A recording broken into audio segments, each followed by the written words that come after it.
Así es, hermanos. Yo creo que usted desea que Dios le hable a su corazón, a su vida. Todos necesitamos oír la voz de Dios. Así como al principio dice de que Adán y Eva oían la voz de Dios en el huerto. Y la palabra del Señor, hermanos, es la voz escrita del Señor para nosotros. Y en esta mañana vamos a tratar un tema que está basado en el libro de Abdías. Es el libro más corto del Antiguo Testamento. A veces cuesta encontrarlo, pero está después de Amós. Llegue a Amós y Jonás. Y por favor le voy a animar a que usted traiga su Biblia. Por favor, hojee su Biblia. Es mejor traer una Biblia que el celular, creo yo. ¿Sí? Venga con su Biblia al culto. Es la palabra de Dios bendita ahí en el libro de Abdías. Como es un libro cortito, lo vamos a leer. Amén. ¿Todos lo tienen? ¿Lo encontraron? ¿Sí? Abdías. Abdías. Visión de Abdías. Jehová el Señor ha dicho así en cuanto a Edom. Hemos oído el pregón de Jehová y mensajero ha sido enviado a las naciones. Levantaos y levantémonos contra este pueblo en batalla.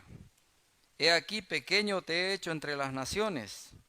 Estás abatido en gran manera. La soberbia de tu corazón te ha engañado. Tú que moras en las hendiduras de las peñas, en tu altísima morada, que dices en tu corazón, ¿quién me derribará a tierra? Si te remontares como águila y aunque entre las estrellas pusieres tu nido, de ahí te derribaré, dice Jehová. Si ladrones vinieran a ti o robadores de noche, ¿cómo has sido destruido? ¿No hurtarían lo que les bastase? Si entraran a ti vendimiadores, ¿no dejarían algún rebusco? ¿Cómo fueron escudriñadas las cosas de Esaú? Sus tesoros escondidos fueron buscados. Todos tus aliados te han engañado, hasta los confines te hicieron llegar. Los que estaban en paz contigo prevalecieron contra ti. Los que comían tu pan pusieron lazo debajo de ti. No hay en ello entendimiento.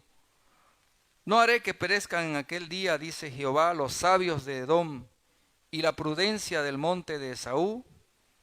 Y tus valientes, oh Temán, serán amedrentados, porque todo hombre será cortado del monte de Esaú por el estrago. Por la injuria a tu hermano Jacob te cubrirá vergüenza, y serás cortado para siempre. El día que estando tú delante llevaban extraños, cautivo su ejército, y extraños entraban por sus puertas y echaban suerte sobre Jerusalén, tú también eras como uno de ellos. Pues no debiste tú haber estado mirando en el día de tu hermano, en el día de su infortunio. No debiste haberte alegrado de los hijos de Judá en el día en que se perdieron, ni debiste haberte jactado en el día de la angustia. No debiste haber entrado por la puerta de mi pueblo en el día de su quebrantamiento. No debiste haber mirado su mal en el día de su quebranto, ni haber echado mano a sus bienes en el día de su calamidad. Tampoco debiste haberte parado en las encrucijadas para matar a los que de ellos se escapasen, ni debiste haberte entregado a los que quedaban en el día de angustia. Porque cercano está el día de Jehová sobre todas las naciones, como tú hiciste, se hará contigo. Tu recompensa volverá sobre tu cabeza. De la manera que vosotros bebisteis en mi santo monte, beberán continuamente todas las naciones. Beberán y engullirán y serán como si no hubieran sido. Mas en el monte de Sión habrá un remanente que se salve y será santo, y la casa de Jacob recuperará sus posesiones. La casa de Jacob será fuego, y la casa de José será llama, y la casa de Esaú estopa, y los quemarán y los consumirán, ni aun un resto quedará de la casa de Esaú, porque Jehová lo ha dicho. Y los del Negev poseerán el monte de Esaú, y los de la Cefela a los filisteos poseerán también los campos de Efraín, y los campos de Samaria, y Benjamín a Galaad. Y los cautivos de este ejército de los hijos de Israel poseerán lo de los cananeos hasta Sarepta.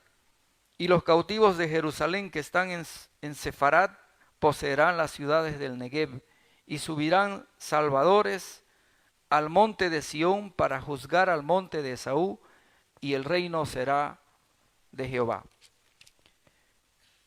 Oremos. Padre Celestial, Señor, tu palabra es útil. Cada capítulo, Señor, cada porción de la Escritura que leemos es útil para enseñar, para redarguir, para corregir, para instruir en justicia, a fin de que cada hermano, tu iglesia, Señor, todos seamos edificados, seamos perfeccionados en Cristo Jesús. Señor, danos entendimiento, danos una gracia especial en esta mañana para poder, Señor, vencer el pecado del orgullo, para que seamos personas sensatas, humildes, que cada día más, Señor, que pasa, seamos como Cristo Jesús. En el nombre de Jesús oramos. Amén. En esta mañana, hermanos, vamos a tratar el tema del orgullo. En este libro lo que notamos es que Dios juzga el orgullo de un pueblo en particular llamado Edom. Si usted ve aquí el libro de Abdías, su nombre del profeta llama la atención. Simplemente significa el siervo de Jehová, el que adora a Dios. Lo que hace Abdías es compartir el mensaje del Señor y luego él se va. No quiere ser notado, no quiere que le echen a él la gloria, simplemente él se retira, ¿verdad? Entonces es un libro que relata la historia de dos naciones, la nación de Israel y la nación de Edom. ¿Cuál es la nación que ha permanecido hasta ahora? Usted lo sabe, ¿verdad? La nación de Israel. De Edom ya no se sabe nada. Tras la caída de Jerusalén en el año 70 después de Cristo, los edomitas no volvieron a aparecer en ningún registro histórico. Y se ha cumplido esta profecía, tal como hemos leído. Entonces, hay un conflicto entre estas naciones, pero yo quiero, hermano, que detrás de esta historia de estas dos naciones, usted pueda ver el relato de dos hombres, Jacob y Esaú, hijos de Isaac. ¿Se recuerda usted la historia allá en Génesis 25? Dice que cuando ellos estaban por nacer, notaron de que ahí en el vientre de la madre había, dice, una lucha, un conflicto. Si usted lo puede buscar un ratito, póngale un señalador a Abdías y vayamos a Génesis 25, desde los versos 21 al 23 dice así: Y oró Isaac a Jehová por su mujer que era estéril, y lo aceptó Jehová y concibió Rebeca su mujer. Y los hijos luchaban dentro de ella, y dijo: si es así, ¿para qué vivo yo? Y fue a consultar a Jehová, y le respondió Jehová: dos naciones hay en tu seno, y dos pueblos serán divididos desde tus entrañas. Un pueblo será más fuerte que el otro pueblo, y el mayor servirá al menor. Interesante, ¿verdad? La palabra del Señor ya se remonta al libro de Génesis para que podamos entender el origen de estas naciones. Estamos hablando de Israel y de Edom. ¿Y quiénes fueron los que originaron esas naciones? Estas dos personas que vemos acá, ¿no es cierto? ¿Cómo se llaman? Jacob y Esaú. Ahora, es interesante que estas dos personas luego murieron, pero en las sucesivas generaciones, las naciones que ellos formaron, continuaron el conflicto desde el Génesis. Yo quiero que usted recuerde de que Jacob y Esaú tuvieron conflicto, ¿verdad? Había una seria batalla luego cuando fueron creciendo. Bueno, murieron y después vamos a ver de que ese conflicto continuó con sus naciones respectivas. Y usted puede observar este conflicto desde el Génesis hasta Malaquías. Vaya conmigo a Malaquías, el último libro del Antiguo Testamento. Vamos a leer,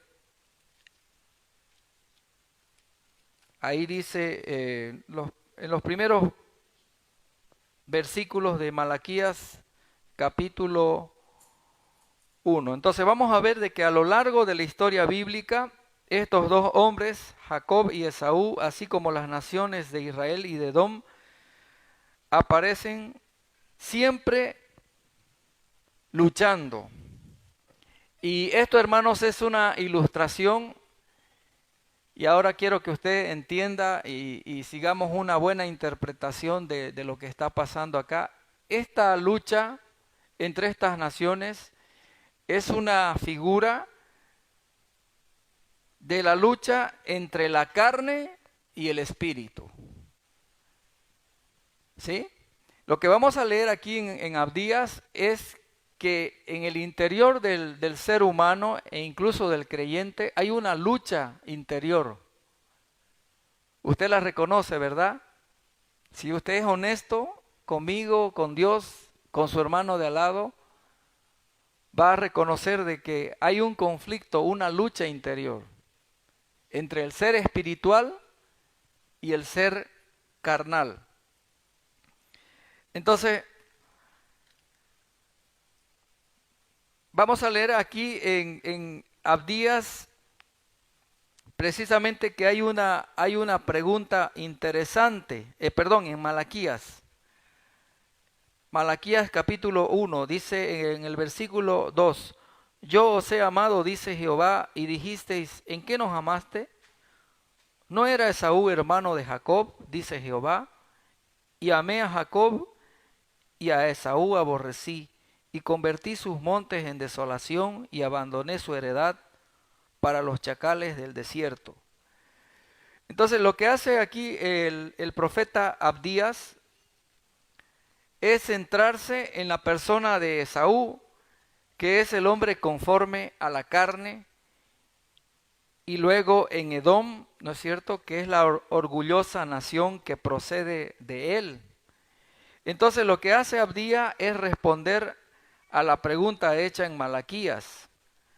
Dice acá, dice, amé a Jacob, dice, ¿no? Y amé a Jacob y a Esaú aborrecí. Y seguramente usted al leer esta parte de la palabra de Dios se ha preguntado ¿por qué? ¿Por qué Dios hace eso? Entonces, cuando ya vamos a Abdías, podemos ver la respuesta. Claramente ahí en el versículo 3. La soberbia de tu corazón te ha engañado, tú que moras en las hendiduras de las peñas, en tu altísima morada, que dices en tu corazón, ¿quién me derribará a tierra? Entonces, ¿qué es lo que Dios aborrece o qué es lo que le desagrada a Dios? Claramente usted puede ver, es el orgullo, ¿no es cierto? Y de eso se trata este libro. Fue escrito hace muchísimo, pero es un libro que en la actualidad también tiene fuerza, porque la palabra de Dios tiene fuerza para recordarnos de que hay áreas en nuestra vida en las que tenemos que cambiar. Amén. Y una de las áreas, hermanos, es el orgullo. Ese era el problema que tenía Esaú. La soberbia de tu corazón te ha engañado. Y cuando usted lee acerca de Esaú, va a ver de que la raíz de su pecado era el orgullo. Y consecuentemente dice de que él era fornicario, era idólatra. Mire a lo que nos lleva el orgullo. Es terrible. Y es un pecado que debemos tratar en nuestras vidas.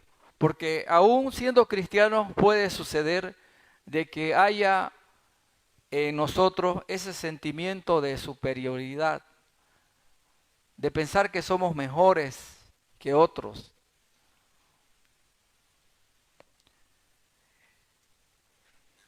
Entonces el problema aquí que Dios tiene que tratar de raíz es el orgullo. El orgullo. Y el orgullo, hermanos, es una característica básica de lo que la Biblia llama la carne, que lucha contra el espíritu. Ahora, ¿cuál fue el pecado de Adán y Eva en Génesis capítulo 3? Básicamente estaba el orgullo, ¿no? Porque ellos pensaron que podían ser independientes de Dios y ellos tomaron una decisión en orgullo, no en humildad, no dependiendo de Dios. Cada vez que una persona es orgullosa, se vuelve autosuficiente. Dice, yo lo puedo manejar solo, no necesito a otros, no necesito a Dios. Incluso algunas decisiones alguien las puede tomar en orgullo, ¿no es cierto? En una independencia del Señor. Entonces, una manifestación del orgullo acá en el libro de Abdías, precisamente si usted me sigue, es la autosuficiencia, versículos 3 y 4. Este pueblo era realmente orgulloso. Hoy en día ha quedado rastros arqueológicos de lo que fue alguna vez Edom. Hay una ciudad llamada Petra, allá en el Medio Oriente. Está cavada sobre la roca. Usted seguramente ha visto en algunos documentales. Se va por unas hendiduras, por unas rocas, y ahí está cavada una ciudad. Se pueden ver corredores, portones, la ciudad de Petra, pero ha quedado en eso, en piedra, en polvo, no tiene ninguna señal más de vida como nación. ¿Por qué, hermanos? Porque ellos eran realmente autosuficientes, ¿no? Y eso puede ocurrir, como decía, también entre los cristianos. Si usted va a Apocalipsis 3, 17 y 18, va a leer acerca de una iglesia,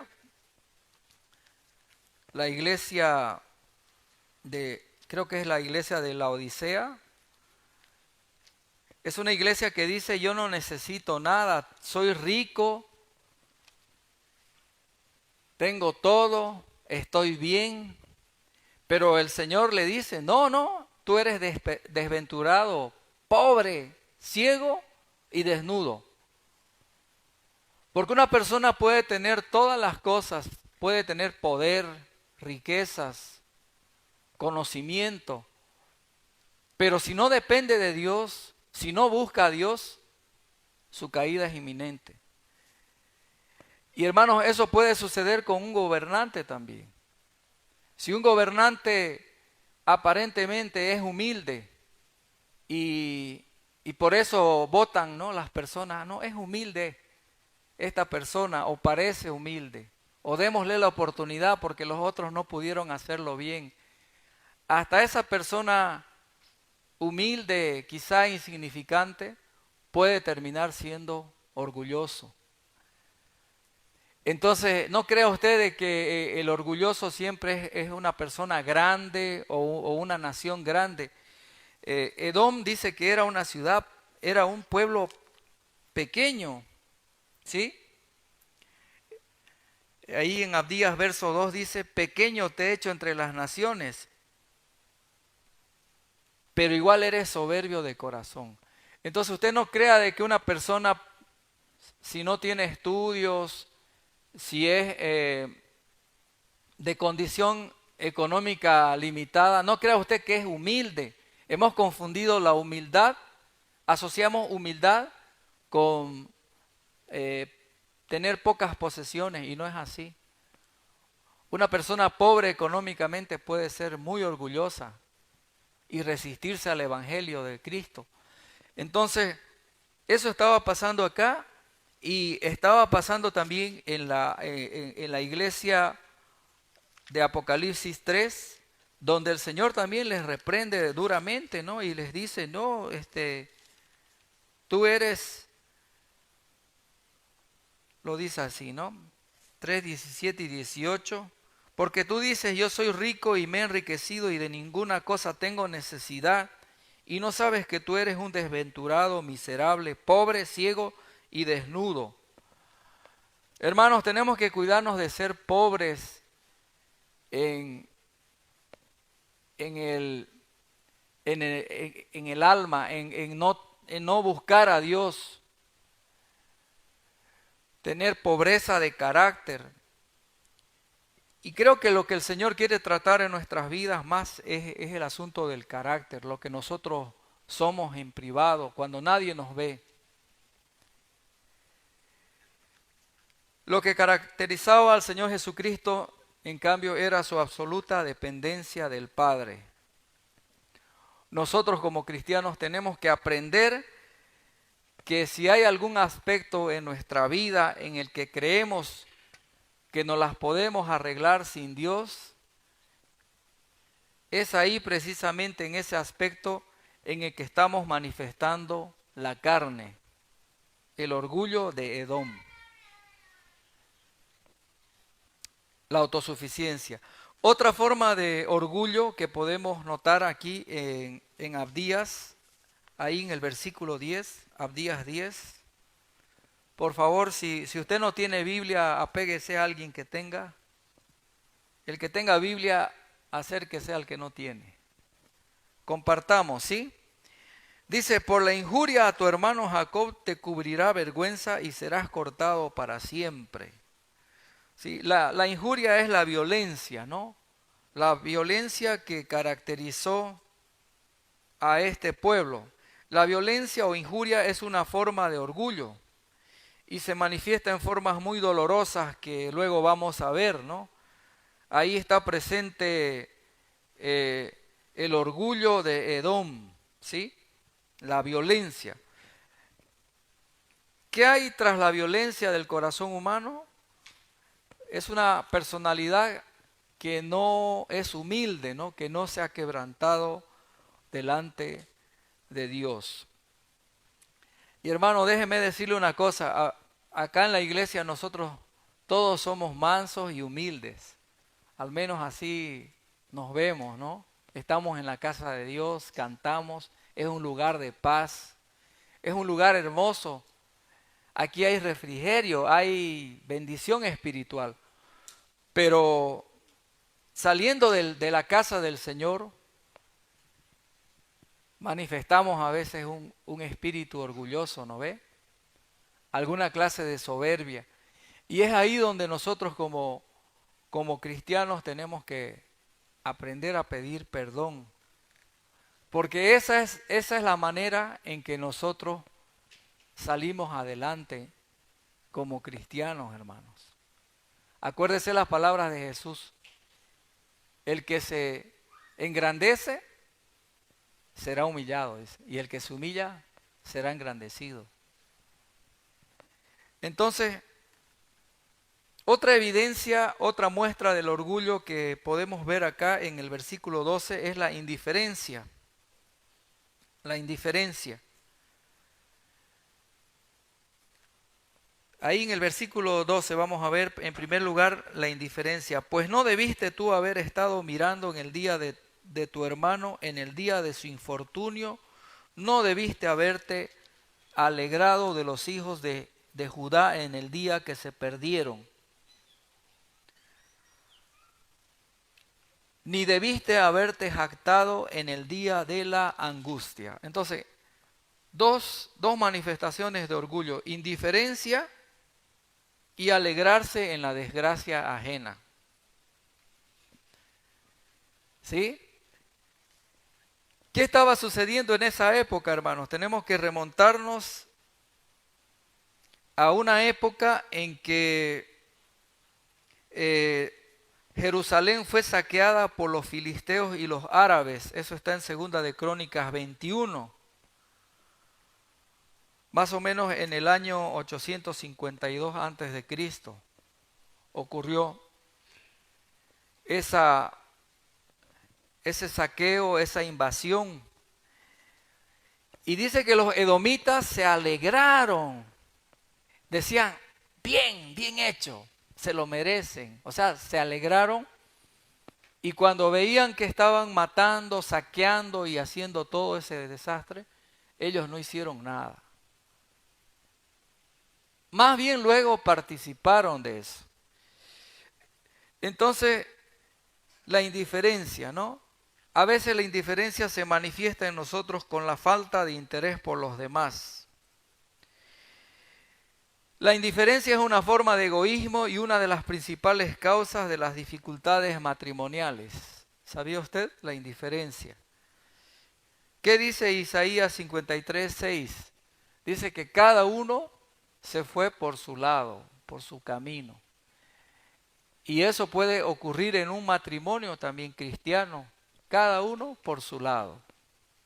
No están divorciados, pero ahí están en la casa, cada uno por su lado. Él con su celular, ella también con su celular. Poca comunicación, poco interés el uno del otro. Entonces, Dios nos dé la gracia, hermanos, para caminar más cerca de Jesucristo.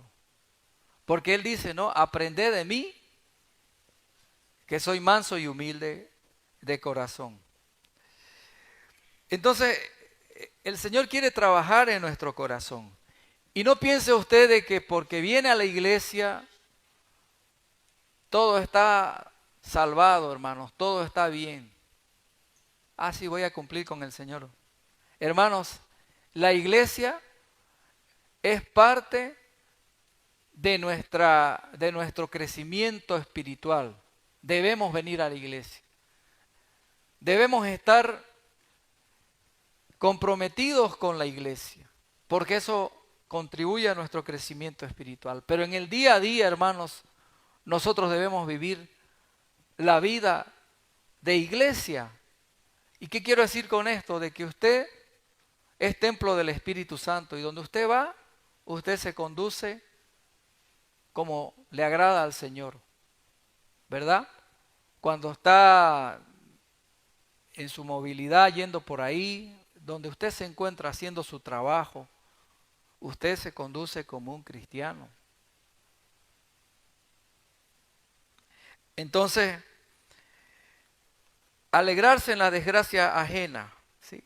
Versículo 12, usted ve de que ellos se alegraron, dice, ¿no? De la desgracia. Los vieron en angustia a los israelitas. Eran sus parientes, hermanos. Por genealogía, hermanos. Pero cómo realmente los odiaban, ¿no? Los odiaban a punto de ser así. Y hermanos queridos, tenemos que ser bien discretos incluso cuando expresamos opiniones respecto a personas malas. Más limitados en decir, bueno, que Dios haga justicia. A veces nos alegramos, ¿no? En lo que le puede ocurrir a alguien, ¿no? Que fue malo, que hizo esto, que hizo aquello. Pero lo que nosotros debemos hacer es encomendar la causa al Señor. E incluso si usted está pasando por algún tipo de dificultad, de persecución, algún episodio de lucha, ¿no es cierto?, de hostilidad de alguien que no es cristiano, y si a esa persona le sucediera algo malo, ¿qué va a hacer usted? Usted va a responder como cristiano. Primera de Pedro dice que debemos encomendar nuestra causa al que juzga justamente. Y si tenemos gobernantes que fallan, otros que en grado moral, vamos a decir, en una lista, si ponemos nota, algunos han sido más malos que otros, pero también hemos visto que se equivocan, toman malas decisiones. ¿Qué debiéramos hacer, hermano? Orar, ¿no ve? Orar pidiendo que el orgullo no tome sus corazones. Otra manifestación del orgullo es el robo, hermanos. Fíjense ustedes de que estamos hablando de la raíz, de donde se origina, hermanos, el pecado. Es el orgullo. El orgullo. El orgullo llevó a que estos edomitas, como dice el versículo 13, no solamente se alegren en la desgracia ajena, sino que también ellos participaron en el robo. Dice en el versículo 13, en la parte final, dice, no debiste haber echado mano a sus bienes en el día de su calamidad. ¿Lo vio? Ahí en el versículo 13 al final. O sea, ellos también participaron del robo, ¿sí? Entonces, el orgullo es terrible, hermanos. Pensemos en los gobernantes. Los gobernantes tienen muy fuertes presiones dadas por el poder, por la riqueza, por la influencia que tienen, por el adulo, por tantas cosas, ¿no es verdad? Ellos fácilmente su humildad la pueden transformar, si tuvieran algo de humildad, ¿no? La pueden transformar en orgullo, y al final eso les puede llevar a la corrupción. Entonces, vamos a orar también al final, ¿no? por los gobernantes, para que sean libres del orgullo y busquen al Señor. Finalmente vemos entonces otra manifestación del orgullo, el homicidio, versículo 14. Dice aquí la palabra del Señor de que los edomitas entregaron a los sobrevivientes. Dice que los entregaron, ¿no es cierto?, a la desgracia. Ahí versículo 14. Tampoco debiste haberte parado en las encrucijadas para matar a los que de ellos escapasen, ni debiste haber entregado a los que quedaban en el día de la angustia. Fueron terribles, hermano. Entonces, ante todo este panorama, hermanos, ¿qué va a hacer Dios? ¿Se va a quedar con las manos cruzadas? ¿No va a hacer nada? A veces pareciera, ¿no?, que Dios está muy quieto, pero Dios tiene un tiempo para juzgar el orgullo. Y en el día del juicio, hermanos, ahí sí que finalmente dice, estarán delante de Él los poderosos, los capitanes, los presidentes, los ricos, los famosos, todos aquellos que se olvidaron de Dios. Todos esos líderes crueles estarán delante del Señor, y Dios les va a pagar, hermanos. Pero también hay ciertos pecados que van a alcanzar a los hombres malos en esta vida. Y usted lo está viendo, ¿no es cierto? Algunos no tienen sentencia, pero pronto vendrá. Y no es para alegrarse, simplemente para decir que Dios es justo y que Él en su momento llega. Entonces, estas cosas abomina el Señor. Son los pecados de una persona en el pasado llamada Esaú, que luego se Se convirtió en Edom, una nación. Pero más allá de eso, hermanos, son los pecados de la carne. Son los pecados de la carne y todos tenemos el problema de la carne en nuestro interior. Pero eso no es el final de la historia, porque aquí viene la buena noticia, que Dios ha determinado el juicio sobre Edom y es imposible escapar de él.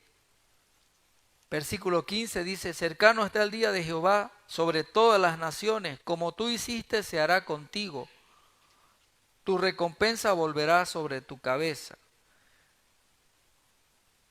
Entonces, así va a ser con las naciones y también, hermanos, es un tiempo en que, por ejemplo, hoy tenemos Santa Cena y tenemos que pedirle al Señor que nos ayude a autoanalizarnos cómo está nuestro corazón. Es un tiempo para hacer un examen de conciencia, ¿sí? La palabra del Señor cuando da las instrucciones acerca de la Santa Cena dice que debemos tener discernimiento, porque el que participa del pan y del vino sin tener discernimiento, bebe juicio, ¿no? Para sí. Entonces, esta es la historia, hermanos. Abdías es la historia también de nuestra vida, del conflicto que tenemos. Pero también, hermanos, la buena noticia es que Cristo ha venido para morar en el corazón humano. Amén. Cristo ha venido con el Espíritu Santo para morar en el ser humano, con el fin de destruir a Esaú y todas esas características de la carne. Y ese es el Evangelio,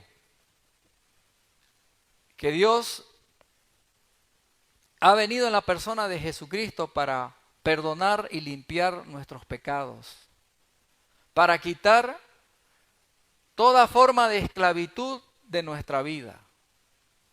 Y yo sé, hermano, que usted ya no bebe, ya no fuma, ya no peca de manera gruesa, pero hermano, usted y yo pecamos de manera fina, ¿no? Con el pincel más pequeñito todavía. La obra pequeña todavía tiene que ser trabajada y es el carácter. Todavía, hermanos, hay en nuestro corazón ira, orgullo, alguna forma de maldad. ¿No es cierto? Y dice Romanos 8:13 que si por el Espíritu hacemos morir las obras de la carne, viviremos. Entonces, haga usted morir toda obra de la carne. ¿Cómo se hace eso? Es por fe, ¿verdad? Usted se arrepiente, usted reconoce su orgullo, soberbia, pecado, maldad, insensatez, alguna forma de robo.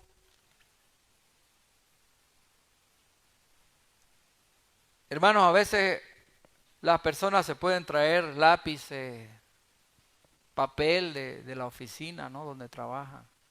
Hermano, eso es robo. En fin, nos alegramos en la desgracia ajena. Hermano, eso ocurre a menudo. Especialmente con los gobernantes, ¿no? Del pasado. En fin, hermanos, hubo un momento en que dos personas se encontraron frente a frente. Uno se llamaba Jesús, el Cristo, y otro se llamaba Herodes. Se nos dice en el Evangelio que Herodes era idumeo, que es otra manera de decir que era de Edom. Y Jesús está ante Herodes. Jesús es el representante de Jacob. Herodes es el representante de Esaú. Ambos están ahí cara a cara. Y Herodes, usted lo ve ahí orgulloso, arrogante, soberbio, rebelde, burlón, y él lo contempla a Jesús, ¿no? Mientras él es castigado por los soldados, lo desnudan, lo están injuriando, lo están vejando. Pero, hermanos,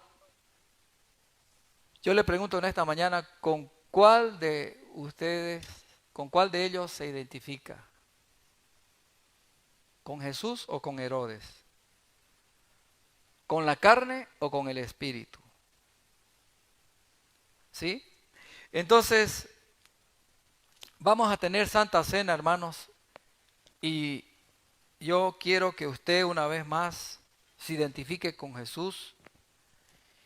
Y al venir a participar de la Santa Cena, usted pueda cederle el control de su vida al Señor. Y eso significa vivir en el Espíritu, que Cristo llene su vida, su corazón. Usted ya invitó a Cristo en algún momento, lo recibió como Salvador y Señor, pero pídale hoy día que Él le llene de su Espíritu. Y que usted aprenda a dominar o a sujetar todas esas pasiones, esos impulsos, esos malos deseos que están basados, fundamentados en el orgullo. ¿Lo va a hacer? ¿Lo va a hacer? Amén. Entonces, póngase de pie, por favor. Vamos a orar, vamos a santificar los alimentos presentes acá, el pan y el vino.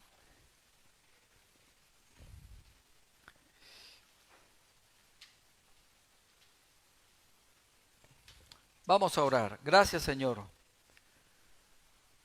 Por fe creemos que el pan y el vino, Señor, representan tu presencia de manera muy especial en la comunión que tenemos en este momento, unos y otros. Te damos gracias por estar presente acá. Gracias, Señor Jesucristo. Toma control de este lugar, de nuestras vidas. Señor, que tu Santo Espíritu nos ayude a mortificar el orgullo y sus manifestaciones. Señor, no queremos ser como Edom, como esa nación. No queremos, Señor, vivir como viven aquellos que no te conocen. Queremos vivir como verdaderos cristianos. Señor, llénanos con tu Santo Espíritu.